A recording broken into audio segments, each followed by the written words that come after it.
Okay, we're back on page 294. So, remember this is chapter 46, verse 30. Page 294 in this Chumash, chapter 46, verse 30, in which Jacob says,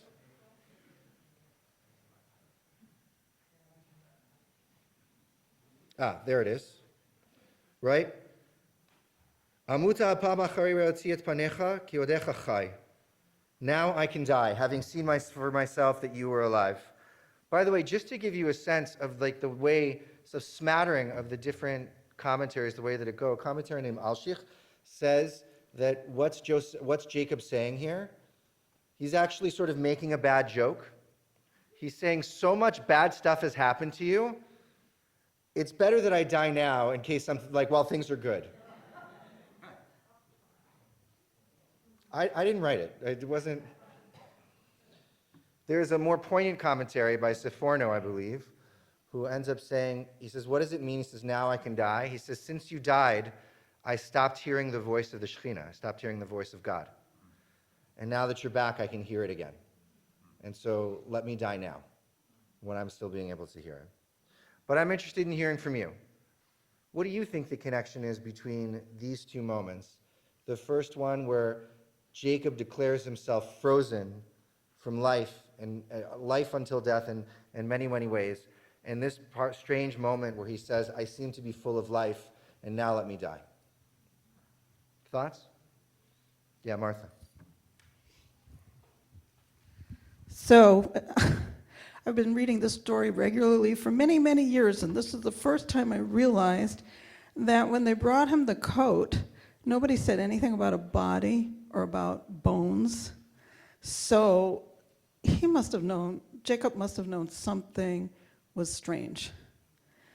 And now I'm riffing off of something I heard from Hadar, that there was a break in trust in the whole family system. And when he saw Joseph alive, that trust was restored or some healing happened. Mm-hmm. And maybe that's why he felt like now things are whole. And then maybe that bad joke has some truth to it. Now things are whole, so I can die. Okay. Thanks, Martha. Other thoughts? Yeah. Sorry to make you work, Matt. Stand up. I can't see where I'm going. So this is going off of what was said last time with the idea that you shouldn't shut yourself away for so long, and that's seen as a sin. And I think as we had talked about the fact that Shoel is away from God, praising God, and from music and everything that's glory and good in the world. I feel like it's also he's I have received that back, but I was the one who turned away from it. And I think it's maybe a little bit continuation of that. I was in mourning for so long, you're alive, how could I have turned away from everything good, and you're back and now everything's good, but still part of me is I shouldn't have done that or something. Oh, so interesting. So you see it as an expression of regret. Fascinating. I really hadn't thought about that. Huh. Fred, you want to?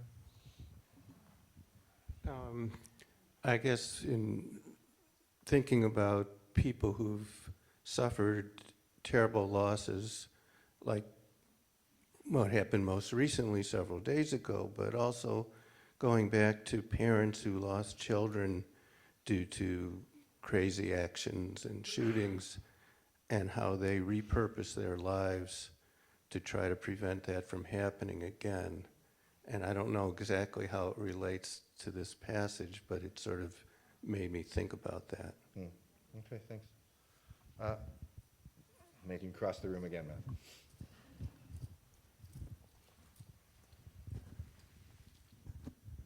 One of the key differences, I think, between the Christian view of life and afterlife and the Jewish one is that when Jews are alive, they can praise God and do God's work on earth. Christians don't have that quite view. They go to heaven and sit by God's side and thereby praise his glory. So I think and Sheol isn't, Sheol in the research I've done suggests that it's an intermediate step between final death and life. It's sort of a semi-conscious or unconscious state. And that's the state that he found himself in when he thought his son had died. He could no longer praise God, the God that had taken his son, maybe his favorite son, from him. And at the point where he realizes that he's once again been lifted up into into full life, and he's missed so much of life that, okay, I know where I am, and I know where I want to go, and it's time for me to pack it in, because what I've done is maybe I've prayed to God, maybe I've said to God, let me exchange my life for my son's life, bring him back to me, and I will owe you. Because people bargain. It's one of the stages of grief. And he was continually stuck in Sheol, stuck in that stage of grief where he's bargaining with God. And finally, the bargain came true, and it's time to pay up. Thank you. Appreciate it. Yeah. David? I think David and Jonathan, and then we'll wrap it up. I mean, Jacob may not be saying, thank God, now I can go to heaven, but he is kind of embracing death, not just accepting it, but saying it's like a promotion of some kind. Got it. Thank you. Yeah. So I'm reminded of something I think that we spoke about here maybe a month or two ago, which I think is in the same parasha where Jacob meets Pharaoh, and Pharaoh says, how you doing? How old are you? And Jacob says, Jacob says, It's about to happen. Yeah, it's about to happen. Yeah. Jacob says, well, the years of my life have been Bitter and short. Bitter and short. Yeah. And when I read this in the past, I was, I don't know, mentally mocking Jacob, because after all, he's 130 years old, and he's had an interesting life. But thinking now in the context we're talking about today, the last 20 years of his life have been like not living. He's barely been alive. And so taking sort of the window of the last 20 years of his life, you could understand a little better how Jacob could make this remark. Thank you, John. My grandparents lost a son when he was about 21 years old. And so I only knew them as people who had sort of lived past that shattering point. And, it was the kind of loss that you know about even before you know about it, right? Because it haunts as a specter in the family. And so having lived that reality in my own family, I don't feel comfortable judging Jacob for his response to the death of his son. What I think, though, is that what's going on with Jacob is that it's showing us, not recommending to us, that there are two ways of being in this world, at least in this context. One of which is to die while you're living, and the other of which is to live while you're dying. And I think there's a lesson here, a depth of a lesson here that's incredibly important. There's a country song, I forget who sang it, I love it, but it's about a guy who got a cancer diagnosis, and he's like, I went skydiving, I went airplane flying, I went 4.7 seconds on a bull named Fu Manchu, right? And the chorus of the song is, you got to live like you're dying. It's sort of an idea of reversing the perspective of really what it means to be alive. And one of the things I'll tell you is that as a rabbi, not because being a rabbi doesn't give you some sort of special status or knowledge, but it does bring you close to death many, many times. You're with people as they're dying. You're there at the moment of death. You're there afterwards. And so even though there's no way to sort of ever erase or even diminish the kind of impact that makes on someone, there is an acknowledgement, I think, that's come after more than 15 years in the rabbinate that death is a part of life. And I have seen people approach it in many, many, many different ways. And also, we have no idea when it's coming for us on some level. And so what's sort of amazing here is that Jacob, at the end of his life, after 20 years or more of living in a state of limbo, suddenly reclaims his life right at the moment of death. By the way, it's not exactly at the moment of death. There's a few years later, right? It's a little bit dramatic what's happening here. He makes it down to Egypt. He sees all the children and the grandchildren.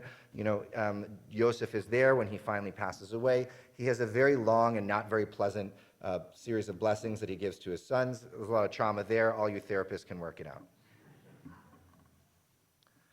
And yet, I want to say that it teaches this really important lesson, that it's possible to die while you're living and live while you're dying.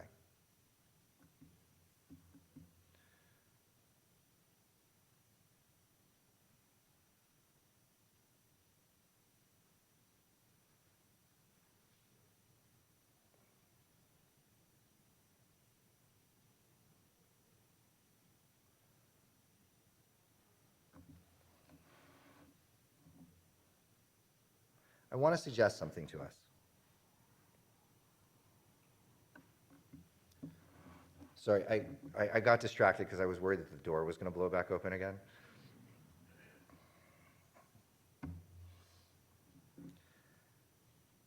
One of the reasons I think that we invest in the teachings of our ancestors as part of Jewish life is because we actually see sort of like the line between life and death as much more complex than we might otherwise view it. Do you remember that I've taught you before about this theologian named Yaroslav Pelikan? He has a great line. He says the difference between tradition and traditionalism is that traditionalism is the dead faith of the living, and tradition is the living faith of the dead.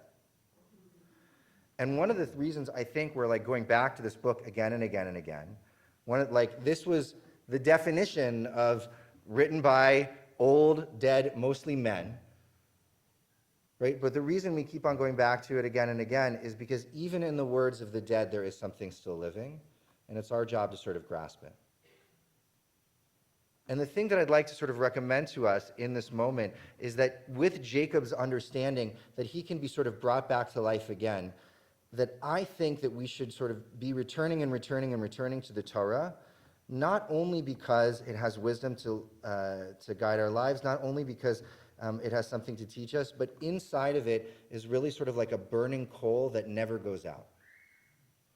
And in the moments where we feel menutak, when we feel disconnected, or somewhat insensate, or somewhat like we're numb to the world around us, it's actually returning to the lives of our ancestors that allows us to sort of take the fiery coal that's been kept burning for so long and to sort of relight the fire that we need to be lit again.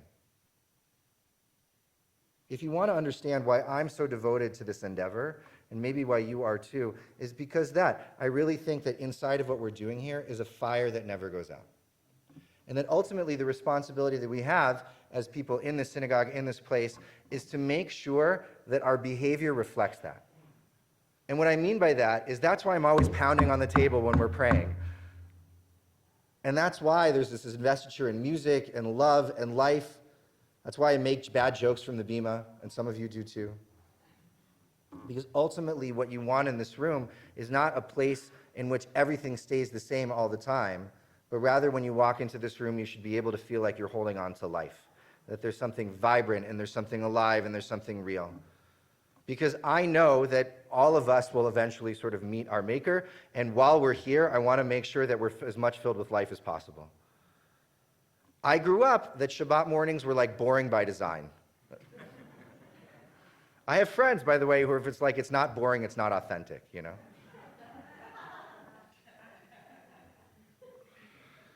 But I want to suggest a revolutionary act, which is really that every moment, almost every minute that we're in here, should be one in which you can actually feel the heartbeat of services, not where you tune out, where you tune in. Right? And to be able to take that lesson from the sanctuary to the rest of your life as well. Heidi Schleifer was here 2 weeks ago. Do you remember that she was up here? Remember, really, this is all inspired by her. Do you remember where she talked about her beloved husband Yumi, who passed away? For those who weren't here, it was really amazing. And Yumi had gotten yet another cardiac diagnosis, and the doctor said, Yumi, you shouldn't even get on a plane to go down to Miami even to see your father. And Yumi's like, I want to do South Africa, and I want to do Namibia, and I want to do Kenya. And they had a huge, huge fight over it. And finally, she sort of listened to Yumi. She was able to, if you remember the metaphor, to cross the bridge over into where Yumi was, and where he basically said, like, he says, I might die, but while I'm doing it, I want to live. This, I think, is the essence of everything that we should be doing in here, everything that the Torah teaches, and everything meaningful in our lives. We can't predict the future. I don't know what's coming. Some of it's going to be wonderful, but probably not all of it. I can't give a time for anything under the sun, but while we're here, we should sing. Shabbat Shalom.